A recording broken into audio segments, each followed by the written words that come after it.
반갑습니다, 여러분. 여러분들을 만점으로 안내해드릴 역사 이야기꾼, 사기꾼 최영욱입니다. 자, 오늘 할 거는 여러분들 정보광조와 원에 대해서 여러분들 말씀을 드릴게요. 자, 정보광조와 원이라고 하는데 원나라는 뭔지 여러분들 알겠는데 정보광조는 갑자기 뭡니까? 또 이런 소리를 하는데요. 자, 정보광조부터 여러분들 말씀을 드릴게요. 자, 첫 번째 보는 건 다른 게 아니라 정보왕조가 됩니다. 정보왕조는 누구를 얘기하느냐? 송나라 괴롭힌 애들을 얘기를 해요. 우리가 송나라 보면서 괴롭힌 애들 많이 봤죠? 자, 걔네들을 얘기를 할 건데 바로 송을 괴롭힌 애들. 어떤 애들이 있었는지 한번 봅시다. 제일 먼저는 여러분들 바로 누가 있었냐? 요 하면 어떤 민족? 거란족이라는 거 여러분들 알고 있죠? 이게 있습니다. 그 다음에 두 번째는 바로 누가 있냐면 서하라는 나라가 있어요. 서하는 여러분들 누가 세우냐면 탕쿠투족이세요. 탕쿠투족. 도대체 탕쿠투족은 누구냐? 여러분들 티벳, 지금 티벳이라고 얘기를 하고 옛날에 한자로는 토번이라고 얘기를 했어요. 토번족의 일파가 됩니다. 자, 그 다음에 세 번째는 누가 되냐? 여러분들 금나라. 금나라는 어떤 민족이 되죠? 여진족이 되죠. 자, 그런데 이들을 들어가기 전에 먼저 설명해야 될 게 있습니다. 바로 뭐냐? 이들은 이중 지배 체제로 중국인들을 지배합니다. 도대체 이중지배 체제라는 게 또 무엇이냐? 이거 뭐 별거 아니에요. 이중지배 체제라는 건 바로 뭘 얘기하냐면 한쪽은 부족제로 또 한쪽은 여러분들 무엇으로 하냐? 군현제 또는 주현제로 간다는 얘기예요.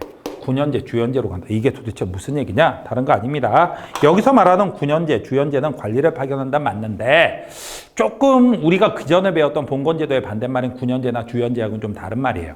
무슨 말이 되느냐? 똑같은 단어지만 이렇게 되는 겁니다. 자, 여러분들 주소 한번 내보세요. 여러분들 주소. 어디가 됩니까? 자, 어느 도 또는 어느 시. 알고 있죠, 여러분들? 그 다음에 뭐 시가 됐다면 어느 동 이렇게 됩니다. 그 동에 따라서 여러분들 초등학교 때부터 어느 학교 가고 그 다음에 투표는 어디에 가서 하고 이게 다 결정되는 거 여러분들 알고 있죠. 이거는 행정구역이라는 게 딱 나눠져 있는 겁니다. 그게 바로 군현제, 주현제예요. 무슨 주, 무슨 현, 무슨 군, 무슨 현 이렇게 행정구역을 딱 나누는 거. 지도에다가 땅에다가 선 딱 그어 놓고서 그 선 이쪽에 있는 사람은 이쪽으로 가고 이쪽에 있는 사람은 이쪽에서 통제받는 거야. 이렇게 하는 거예요. 그에 비해서 이게 안 통하는 민족들이 바로 여기 나온 요 나라, 서하, 금나라예요. 왜 안 통합니까? 이쪽은 유목민족이에요. 여러분들이 만약에 거란족이라고 합시다. 여러분들 학교에 나왔어요. 그래갖고 제가 여러분한테 물어봅니다. 뭐라고? 너 집 주소 어디야? 그러면 한마디 합니다. 여러분들은 나한테 거란족이라면 언제요? 그럽니다. 언제요? 이 자식이 이게 철학적으로 나오네?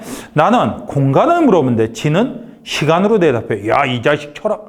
뭔 철학이에요? 언제요? 그리고 짜증내요. 왜? 이 언제요가 맞아요. 왜 언제요가 맞는데요? 당연한 얘기지. 계속해서 이동해 다니죠.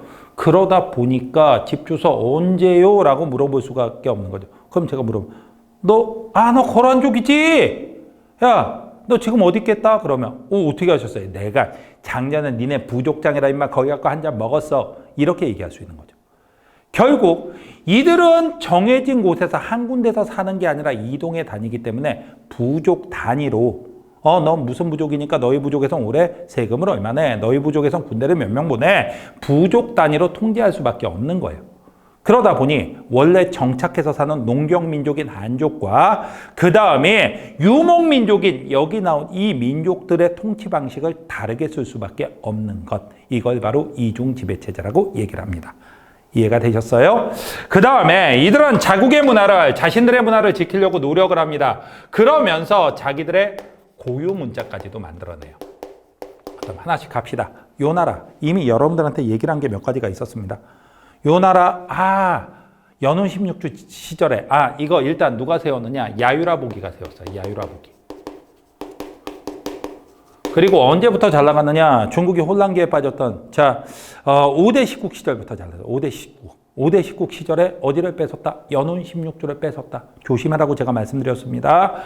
연운 16주. 자, 만리장성 이남의 한족의 영토, 지금의 베이징도 거기에 속해 있는 그 땅을 뺏었던 건 5대 19개 혼란기라고 제가 말씀을 드렸어요. 이거 잘 기억하라고. 자, 그때 거길 뺏고 거기에 사는 한족들은 9년제, 자기네는 부족제로 갔던 거예요. 그렇게 하고 송나라가 세워지고 나서 잠깐 쫄았지만 송나라가 이상한 짓 하는 거 봤죠? 그래서 바로 무엇을 하게 됩니까? 전, 연의, 맹야 이렇게 맺게 되죠. 그리고서는 송과 맺는데 무엇을 한다? 형, 제관계를 맺죠. 형은 형, 쟤는 동생이 되죠. 하지만 세패는 누가 갖다 바친다? 송나라가 갖다 바친다. 그래서 송나라는 형 놈이 되었고 누구는? 요나라는 동생 님이 되신 거. 여러분들 모두 다 기억을 하시죠. 자, 그런데 어떻게 되느냐? 요나라가 갑니다. 요나라에서는 북명관제, 남명관제를 해요. 북명관제, 남명관제. 자, 북명관제라는 것은 어디서 담당하냐면 북, 추밀원이라는 데서 담당을 합니다.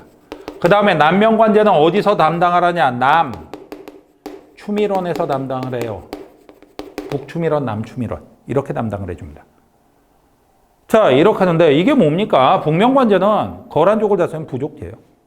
그 다음에 남명관제는 무엇을? 자, 한족을 다스리는 군현제입니다. 별것도 없어요. 하지만 여러분들 좀 더 정리하면 북명관제, 남명관제, 북추밀원, 남추밀원 나오면 무조건 어느 나라? 요 나라. 그럼 끝입니다. 그 다음에 얘네 문자를 바로 무슨 문자라고 하느냐? 거란 문자라고 얘기를 합니다. 거란 문자. 이거 정도 너무 쉽죠. 그 다음에 서화가 있습니다. 서화 같은 경우는 누가 세웠느냐? 자, 서화 같은 경우는 요 나라가 잘 나갈 때 요 나라에다가 조공을 갖다 바치기도 했어요. 요 나라 진짜 잘 나갔습니다. 하지만 송나라하고는 얘기가 다르죠. 송나라하고는 송이 군, 임금, 그 다음에 서화가 신, 군신관계 이렇게 맺기도 해요. 하지만 세패는 누가 갖다 바친다? 송이 갖다 바친다. 그러다 보니까 송은 모, 왕, 놈, 임금, 놈, 그 다음에 서화는 신하님 이렇게 된 거예요. 그렇게 하게 되고 이 서화를 세운 사람은 이원호가 세웠습니다.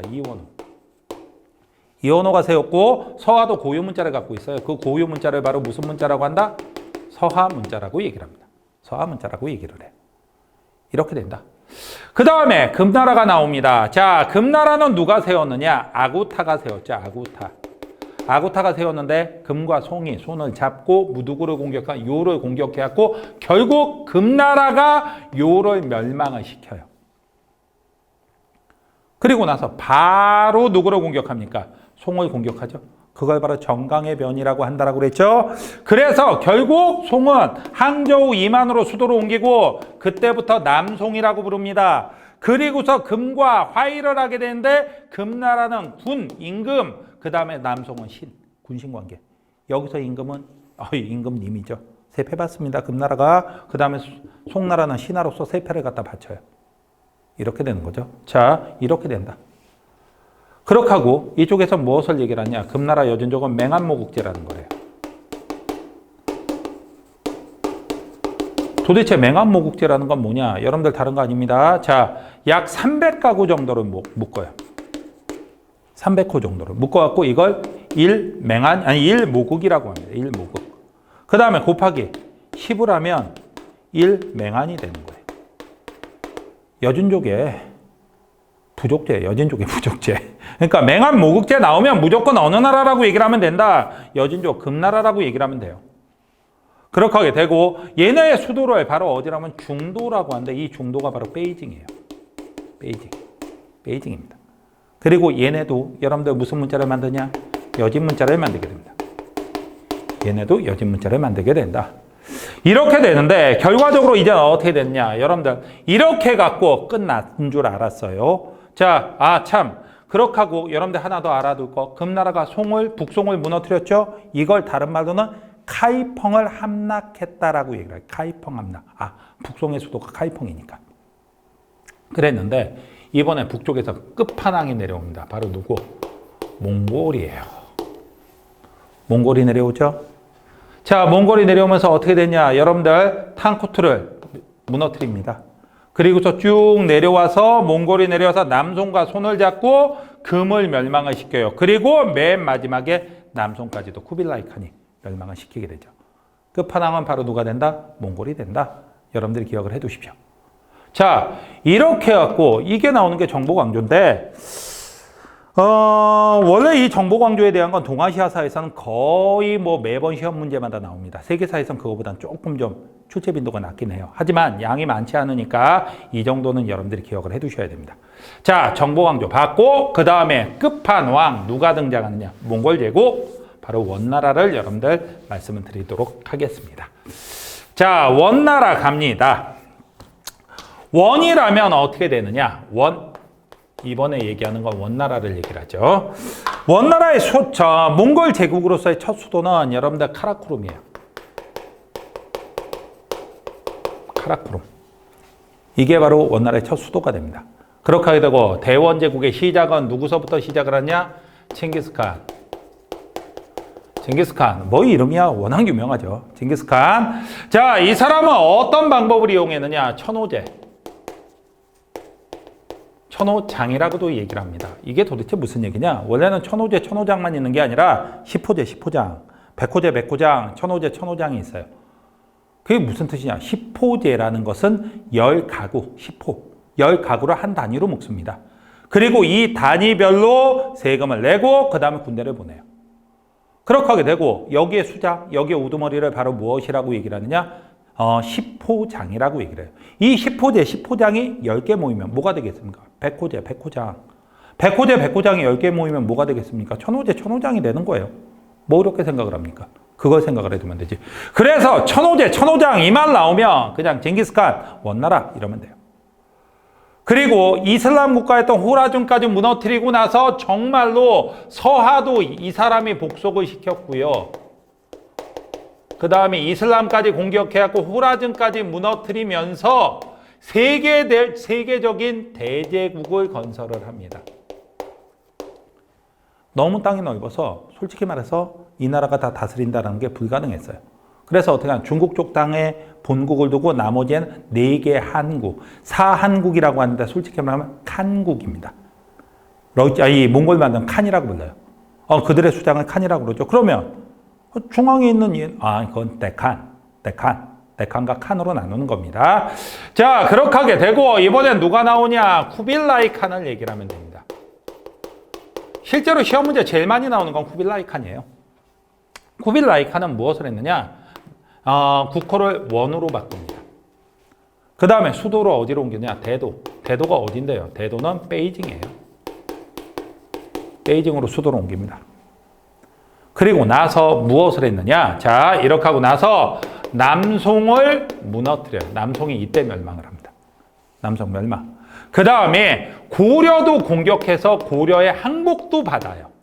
고려가 이때 30여 년을 버티다가 원래 오고타이 칸이라고 징기스칸의 후계자인데 그때부터 싸우기 시작해갖고 쿠빌라이 칸한테 항복을 하게 됩니다. 그리고 나서 일본을 공격했는데 젠장. 일본은 운이 좋았어요. 가미가제라고 해갖고 여몽연합군, 고려와 몽골의 연합군이 쳐들어갈 때마다 태풍이 불어왔어. 2번이나. 그래갖고 결국 일본은 살아남습니다. 그리고 베트남 같은 경우 베트남은 쩐왕조라고 있는데 이 쩐왕조 대단합니다. 왜? 몽골하고 3판 붙었고 3판 다 모두 다 이겨요. 당시 천하무적이었던 몽골군을 격파한 건 베트남의 쩐왕조였습니다. 쩌능다오라는 민족의 영웅이 등장을 해요. 자, 어쨌든 쿠빌라이 칸 때 최고 전성기에 다다르게 됩니다. 자, 그런데 문제는 어떻게 됐냐? 여기서 이제 이 나라의 문제가 발생하기 시작해요. 어떤 문제가 발생하냐? 그 이후에 첫 번째가 황희계승 문제. 황희계승 문제, 어느 나라나 이게 최고 문제가 되죠. 어떤 문제가 있었냐면 솔직히 말하면 여러분들 원나라는요 처음 징기스칸부터 황희계승 문제가 있습니다. 왜? 아직 칭기스칸이 잘 나가기 전, 세계를 통일하기 전, 아니 솔직히 말하면 몽골 통일하기도 이전, 아직 칭기스칸도 아니라 태무친이라는 이름으로 살아갈 때였습니다. 부족장이었어요. 그냥 옆 부족하고 싸웠는데 집니다. 그랬고 태무친은 도망가 버립니다. 원래 몽골 부족 간의 전투에서는요, 지면요, 포로로 잡힌 남자들은 다 죽여버리기 때문에 태무친은 도망가 버린 거예요. 근데 여자들은 절대로 죽이지 않습니다. 왜? 자기 부족으로 데려가서 자기 부족의 아이를 낳게 해요. 아니 왜 그런 걸 하냐? 다른 이유 아닙니다. 몽골에서 부족의 힘을 나타내는 건 두 가지 통계예요. 하나는 말의 숫자, 또 하나는 부족민의 숫자예요. 인구예요. 그러다 보니까 여자들을 데려가서 자기 부족의 아이를 낳게 하는 거죠.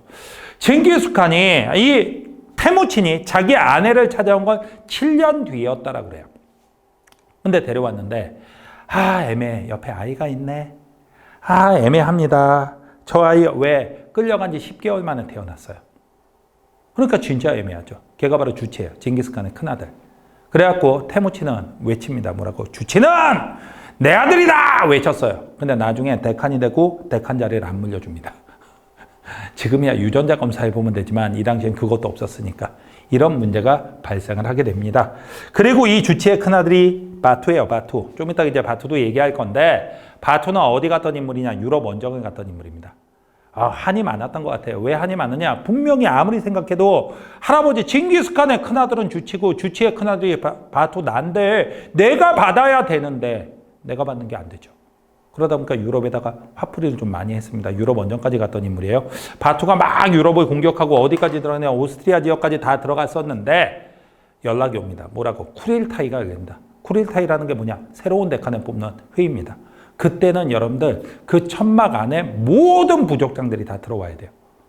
당시 바투는 대칸이 될 자격은 없었어요.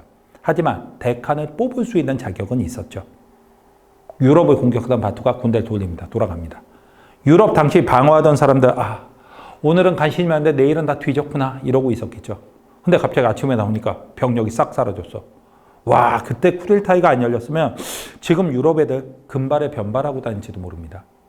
알겠죠? 저놓고 상상하지 마세요. 자, 그 다음에 나오는 건 바로 뭐가 있냐? 황계성 문제 있었고 또 하나는 라마교. 라마교는 티베트 불교입니다. 근데 원나라의 국교가 되는데 이 라마교가 문제예요. 라마교는 주술적 성향이 워낙 강해요. 그러다 보니까 굿하고 부적 속에 이걸 계속합니다. 근데 원나라 왕실이 여기에 완전히 빠져버린 거예요. 그러다 보니까 맨날 굿하고 부적 쓰고 이런 거라죠. 거기에 다 뭐 돈이 들어갔는데 문제는 이 몽골 제국 원나라 사람들이 경제 개념이 조금 약하다라는 게 바로 문제예요. 그러다 보니까 당시에 원래 이 원나라에서는 화폐를 지폐로 만듭니다. 교초라는 지폐로. 송나라의 영향을 받았던 것 같아요. 자, 그런데 돈이 떨어져서 더 이상 구슬할 수 없습니다. 그러니까 한마디 하죠. 돈 떨어졌어? 그럼 찍어. 그럽니다. 찍어. 자, 그래갖고 교초를 남발하게 돼요. 여러분들 교초를 남발한다? 화폐를 막 찍는다? 화폐 가치가 폭락하죠. 화폐 가치가 폭락하면 물가는 폭등하는 사태가 벌어지죠. 인플레이션이 등장을 하게 되는 거예요. 문제가 아주 심각해집니다. 그 다음에 또 하나는 민족차별. 민족차별은 뭡니까? 조금 이따 여러분들이 보게 됩니다. 민족차별 때문에 결국 봉기가 일어납니다. 그 난을 바로 무엇의 난이라고 했느냐? 홍건적의 난이라고 얘기를 했어요. 홍건적의 난. 한족들이 들고 일어난 겁니다. 붉은 두건을 썼기 때문에 홍건적이라고 불렀는데 이 홍건적의 난을 이끌던 인물 중에 하나였던 주원장이 결국 원나라를 멸망시키고 새로운 나라 명을 세우게 되죠. 이것 때문에 멸망을 하게 됩니다. 그 다음에 두 번째, 몽골의 이제 사회 계급을 얘기합니다. 당연히 몽골인 제일주의예요. 몽골인 제일주의라는 것은 몽골인이 최고다. 너무 당연한 얘기죠. 자, 그런데 두 번째 계급이 생목인입니다. 생목인. 생목인은 목자가 눈목자입니다. 눈에 색깔 있는 사람. 눈에 색깔 있는 사람 누군데? 유럽인. 이슬람인. 이슬람 사람들. 중앙아시아 사람들. 이런 사람들 얘기를 해요. 아니, 이 사람들은 총 4가지 계급이 있는데 그 중에서 두 번째 계급에다 등용을 시켜줍니다. 왜 이런 걸 했느냐? 아까 몽골인들이 숫자 개념에 좀 약하다라고 그랬죠. 재정 개념, 경제 개념에. 그러다 보니까 근데 문제가 아주 심각해요. 나라가 커지니까 숫자라는 게, 통계라는 게, 경제라는 게 너무 중요한 거예요. 그런데 숫자 개념엔 약합니다. 그러자 어떻게 하지 하고 있는데 그때 눈에 들어왔던 게 생목인들이에요. 뭐하러 원나라에 장사하러 왔습니다. 이 사람들 장사를 하는 사람들이기 때문에 뭐가 숫자 개념에 박죠. 그래서 이 사람들한테 무엇을 맡기게 되느냐? 바로 재정을 맡기게 돼요. 재정을 맡기게 됩니다. 그러다 보니까 어떻게 된다? 이 사람들이 하나의 지배계급으로 떠오릅니다. 두 번째 계급이긴 하지만 얼만큼 많이 들어왔느냐. 원나라에서 생목인을 우대한다는 소식이 들려갖고 굉장히 많이 들어옵니다. 얼만큼 많았냐면 원나라에서 몽골인의 비율이 약 1.4% 내지 1.5%로 봐요. 생목인도 똑같은 숫자가 있었어요. 1.4% 내지 1.5%가. 몽골인만큼 생목인이 많았죠. 그 다음에 세 번째는 한인. 한인은 누구냐? 좀 기다리세요. 주변 사람들을 얘기하는 거고 맨 마지막에 남인이 있는데 중요하진 않지만 이 사람들은 가운데도 자, 송자를 써주면 딱 맞아요. 남송인. 어떻게 되는 거냐? 한인은 여러분들 고려 사람 한인에 들어갑니다. 거란족 한인에 들어갑니다. 자, 여진족 한인에 들어갑니다. 그에 비해서 자, 남인은 남송인이라고 그랬죠. 자, 강남 지방에 살던 한족, 그러니까 남송의 지배를 받던 한족은 남인에 들어가요. 그런데 자, 화북에 살았어요. 화북. 창장강 북쪽에, 그러니까 화이어 북쪽에 살면서 실제로는 누구의 영토 안에 있던 사람들이라면 금나라가, 여러분들 화북을 다 차지했던 거 여러분들 기억나죠? 화북을 금나라가 차지할 때 금나라의 지배를 받던 사람들은 한족이어도 한인에 들어갑니다. 어쨌든 이걸 여러분들이 그냥 구분 한번 해보라는 거고, 생목인이란 단어가 자주 나옵니다. 이거 나오면 그냥 원이라고 생각하시면 돼요. 그렇게 하게 되고, 여러분들 질문 하나 하죠. 홍건적의 난은 어디서 일어났을까요? 강남에서 일어났을까요? 화북에서 일어났을까요? 여러분들 강남입니다. 왜? 가장 차별받던 사람들이 강남 사람들이기 때문에. 그래서 홍건적의 난은 강남에서 일어납니다. 정리가 되셨죠? 자, 그 다음에 몽골인 제일주의 했고, 그 다음에 나오는 건 바로 무엇이 있느냐? 세 번째는 이 나라 경제를 얘기합니다. 세 번째 경제에서 이제 뭐가 나오느냐? 경제에서 나오는 얘기는요.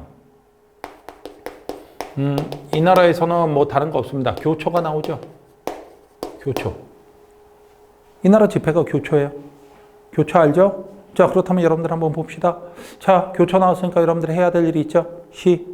벌써 잊어버린 거 아니죠? 시작. 했다라고 믿겠습니다. 한번 저랑 같이 해보죠. 춘추전국시대 도전포전.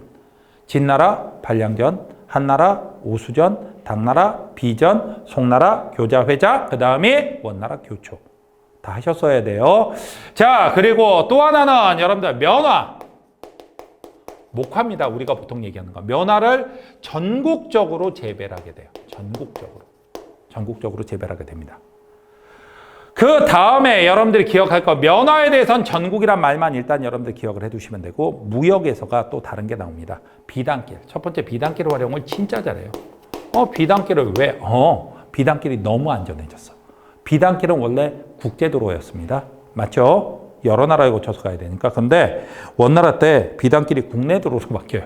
왜 국내도로가 됐는지는 지도 보면 확인됩니다. 시작부터 끝까지 원나라네. 그래서 원나라가 제대로 관리를 하면서 역참제라는 걸 설치합니다. 역참제를 실시하는데, 역참제라는 게 뭐냐? 일정 거리마다 역참을 둬요. 여기 관리도 있고, 그 다음에 누구도 있냐? 말도 있고, 숙소도 있어요. 이쪽에서 오는 사신들이 일정 숫자가 되면 역참에는 이 관리가 다음 역참까지 안내해 줍니다. 그 다음에 여기 머물고 있다가 이쪽에서 오는 상인들이 또 그렇게 있으면 이쪽으로 데려와요. 꼭 해야 됩니까? 길 많이 다니면 사람들이 알겠죠? 아니야. 여러분들 비단길의 또 다른 이름은 조금 이따 얘기하겠지만 사막길입니다. 사막이라는 건 돌풍 한번 불면요, 길이 다 바뀌어요. 그래서 실제로 비단길에 올랐다가 길을 잃어서, 사막길에서 길을 잃어서 죽은 사람들 굉장히 많습니다. 그런데 이런 역참의 관리가 있으면 정말 그럴 일이 없어지는 거죠. 안전해진 거예요. 그 다음이 송나라부터 발전했던 바닷길 4종 세트. 바닷길 4종 세트 알죠? 바닷길, 시박사, 취안저우, 징도전, 도자기. 그래갖고 바닷길, 시박사, 취안저우, 징도전, 도자기, 바닷길 4종 세트가 나오면 송하고 원 두 나라 다 해당이 됩니다. 여러분들이 같이 좀 알고 계셔야 돼요. 자, 이거 됐고, 그 다음에 네 번째는 문화가 됩니다. 이 나라 문화는 국제적이고요, 서민적이에요. 아니, 왜 국제적 서민적이라고 하느냐? 일단 나라가 월드에, 그러니까 문화도 월드할 수밖에 없어요. 각가지 종교가 이 안에 다 있습니다. 그 다음에 두 번째, 왜 서민적이냐? 유목민족의 문화를 바탕에다 두고 있기 때문에 서민적입니다. 쿠빌라이 칸 때 이런 일이 있었다고 썰이 전해져요. 쿠빌라이가 어디로? 여러분들 대도 베이징으로 수도로 옮겼습니다. 카라코름에서. 그래갖고 여기에 어마어마한 궁궐을 짓죠. 자, 그래갖고 다 완성됐다라는 보고를 받았어. 그래갖고 쿠빌라이가 딱 들어가서 화를 냈다란다. 야, 이 새끼야! 다 안 지어졌구만. 뭐가 다 지어졌다고 난리야! 그러니까. 다 완성됐는데 어디가 부족하신 겁니까? 말씀을 해 주십시오. 그러니까. 내가 잘 데가 없잖아. 잘 데가 없잖아. 안에 들어가서. 거긴 사무실이지. 무슨 소리냐? 천막이 안 쳐져 있다는 거예요. 자기는 여태까지 천막에서 생활했는데. 이런 천막이 얼마나 귀족적이겠어요. 뭘. 서민적이죠. 서민적. 자, 그렇다면 이제 하나씩 갑니다.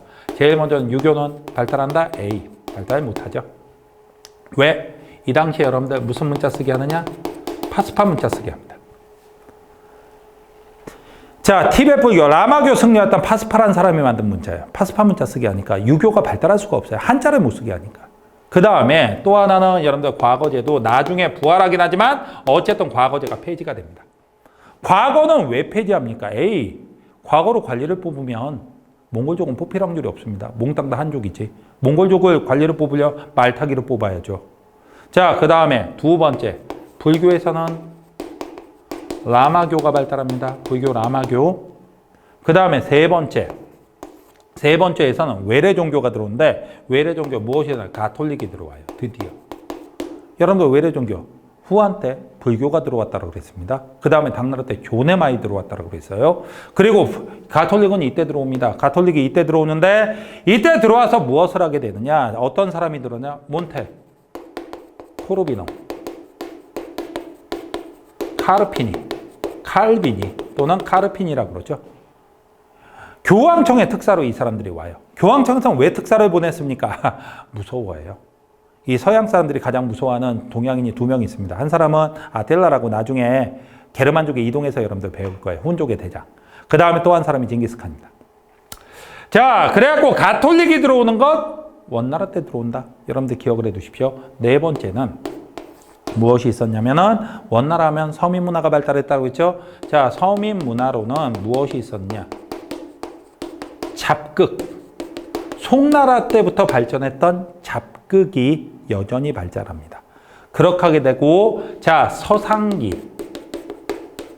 비파기라는 이게 뭔데? 아, 대본이에요. 이 잡극의 대본. 그래갖고 이걸 원곡이라고 부릅니다. 아, 또 이름, 아니, 이건 원래 원곡이에요. 원나라 희곡해갖고 원곡이에요. 원곡. 그 다음에 다섯 번째는 무엇이 있었느냐? 다섯 번째는 수시력이란 달력이 만들어집니다. 수시력. 이건 어느 나라 영향을 받았냐? 이슬람의 영향을 받은 달력이에요. 이슬람의 영향을 받은. 그래갖고 지금 중국 싸움에서 달력이 두 번째 나왔습니다. 첫 번째 나오는 게 상나라 은력. 은나라라고 되어 있죠. 그 다음이 수시력은 원나라예요. 수시력 나오면 무조건 원이다예요. 자, 그 다음에 여섯 번째는 이 당시에 해외 여행가들이 생모기능 우대하니까 많이 들어옵니다. 마르코 폴로는 쿠빌라이칸한테 비단길로 들어왔던 인물이에요. 쿠빌라이칸의 총애를 받았다라고 그러죠. 그래갖고 동방견문록 쓴 것이 서양에서 무엇이든 신학로 개척의 하나의 배경이 되기도 해요. 나중에 여러분들 배울 겁니다. 그 다음에 이슬람 여행가로 이븐 바투타.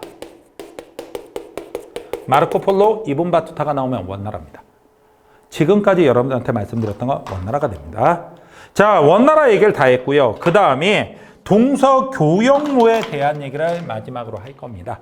이거 여러분들 뭐 어렵게 생각할 거 없고 유라시아 내륙을 이렇게라고 얘기를 합시다. 그냥 동그라미 정도로 표현을 해갖고 제일 먼저 나오는 게 여러분들 바로 뭐가 있냐면 자, 제일 꼭대기에 무슨 길이 있냐?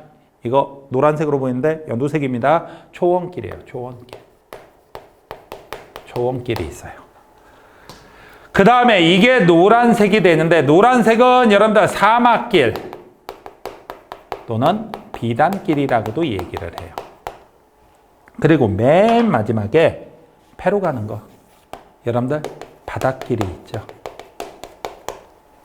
이렇게 세 가지 길이 있었다라고 그래요. 자, 그런데 어떤 사람들이 발달했냐? 먼저 초원길입니다. 초원길에 붙는 말은 여러분들 다른 게 아니라 최초예요. 최초의 동서교역로. 초기에는 여러분들 스키타이족들이 많이 썼었습니다. 근데 스키타이족은 됐고, 그렇다면 여기서 누가 갔느냐? 훈족. 훈족의 서진. 훈족이 뭡니까? 나중에 유럽에서 배울 겁니다. 이들이 갖고 게르만족을 두들겨 패요. 그래갖고 게르만의 이동, 그리고 소로마의 멸망으로 이어집니다. 아틸라가 대왕이었어요. 자, 그 다음에 몽골. 이때 몽골의 총사령관은 바투. 큰 손자. 바투의 유럽 원정에 이용됐던 것이 바로 초원길이 됩니다. 그 다음에 사막길, 비단길이라고 이미 여러분들이 알고 있습니다. 바로 누구하고요? 장건하고 관련된 거. 비단 왕래가 많았기 때문에 이거가 되죠. 그 다음에 여러분들 무엇이 전래가 됐냐? 비단길을 통해서 불교가 전래가 되기도 했었어요. 이슬람교도 일부 들어오지만 뭐 이슬람은 솔직히 비단길, 바닷길로 다 들어왔기 때문에 이거는 조금 어느 쪽이라고 얘기하기는 어려워요. 그 다음에 마르코 폴로는 비단길로 왔다가 나중에 무엇으로 돌아가느냐? 여러분들 바닷길로 돌아갑니다. 이런 게 바로 비단길이 됐었다. 여러분들 그리고 원나라 때는 역참이 설치됐던 것도 여러분들 아시죠? 그에 비해서 바닷길이라는 것은 이슬람 상인들이 유난히 많이 사용하는데 그 덕분에 이슬람이 동남아시아로 전파되는 계기가 돼요. 그 결과 나중에 여러분들 동남아시아에서 지도에서 여러분들 보여드릴 건데 말레이 반도랑 그 다음에 인도네시아 섬들의 그 사이에 있는 좁은 해협이 있어요. 그게 바로 물라카 해협이라고 하는데 물라카 해협 쪽으로 이슬람 상인들이 많이 다니다 보니까 지금 현재도 말레이시아, 인도네시아는 다 이슬람 국가입니다. 그리고 다음 단원에서 배울 명나라 때 정화의 원정이 남해 원정이 있습니다. 그때 활용된 게 바로 바닷길이 되죠.